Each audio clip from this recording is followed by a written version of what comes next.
بسم اللہ الرحمن الرحیم۔ پاک فوج کے سربراہ جنرل عاصم منیر کی جانب سے بلوچستان اور پاکستان کے شمالی علاقوں میں دہشت گردی پھیلانے والوں اور ساتھ ہی ان کے پشت پناہ بھارت کو کھلے لفظوں میں وارننگ دینے کے بعد تنگ ذہن بھارتی میڈیا مسلسل تلملا رہا ہے۔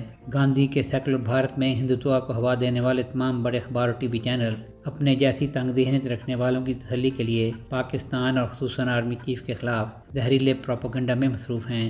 Chief of army staff general Asim Munir نے 18 اپریل کو وفاقی دارالحکومت میں سمندر پار پاکستانیوں کے اجتماع سے اپنے حقائق پر مبنی پرجوش خطاب میں دہشت گردوں اور ان کے آقاؤں کو کھلے لفظوں میں متنبع کیا کہ اب ان کے خلاف بھرپور کارروائی کی جائے گی، اور جو یہ سمجھتا ہے کہ مٹھی بھر لوگ فوج پاکستان کو چیلنج کر سکتے ہیں تو وہ اس غلطی میں نہ رہیں۔ ہم بہت جلد ان دہشت گردوں کو شکست دیں گے۔ آپ کے خیال میں یہ 1500 دہشت گرد بلوچستان کو ہم سے چھین سکتے ہیں؟ دہشت گردوں کی 10 نسلیں بھی بلوچستان اور پاکستان کو نقصان نہیں پہنچا سکتی۔ پاک فوج کے سربراہ کے اس واضح بیان کے بعد بھارتی میڈیا میں چیخ و پکار کا شروع ہونے والا سلسلہ ابھی تک جاری ہے۔ بڑے بھارتی اخبار انڈیا ٹوڈے نے لکھا ہے، بلوچستان کی شورش پر منیر کی warning.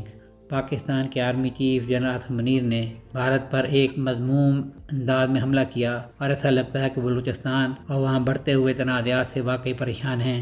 N D T V کہتا ہے، جنرل منیر نے پاکستان کے سب سے بڑے لیکن سب سے غیر مستحکم صوبے بلوچستان میں بدامنی پر خطاب کیا، جہاں باغیوں کی سرگرمیوں میں تیزی سے اضافہ دیکھنے میں آیا ہے۔ اسی طرح روزنامہ ہندو بلوچستان کو ایک فالٹ لائن قرار دیتے ہوئے کہتا ہے، اس کی 1971 کے مشرقی پاکستان کے بحران سے خوفناک مماثلت پائی جاتی ہے، جبکہ مجموعی طور پر بھارتی میڈیا جنرل عاصم منیر کے اس خطاب کے بعد بلوچستان کے حالات کی 1971 کے مشرقی پاکستان کے حالات سے مماثلت تلاش کرنے میں مصروف ہے، مگر وہ آج کی حقیقتوں سے آنکھیں موندے ہوئے ہے۔ تب ملک کے مغربی اور مشرقی حصوں کے درمیان 2000 میل کے لگ بھگ دشمن کا علاقہ حائل تھا۔ اس کے نتیجے میں متعدد سفری انتظامی مسائل پیدا ہو چکے تھے۔ اسی بنا پر مشرقی حصے پر وفاق کی توجہ کم تھی۔ فوجی اعتبار سے بھی دونوں حصوں کے مابین رابطے کا فقدان تھا۔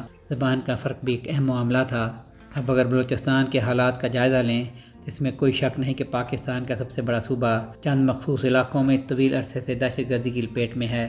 یہ بھی حقیقت ہے کہ قدرتی وسائل سے مالا مال ہونے کے باوجود سرداری نظام کے پنجے میں جکڑا ہوا یہ صوبہ معاشی طور پر پسماندہ اور سیاسی طور پر اجنبی ہے، کیونکہ آج 21ویں صدی میں بھی سردار ہی لوگوں کی تقدیر کے مالک ہیں، اور یہ حیران کن امر نہیں کہ ان علاقوں میں ترقیاتی فنڈ منصوبوں پر خرچ ہونے کی بجائے سرداروں کی نظر ہو جاتے ہیں۔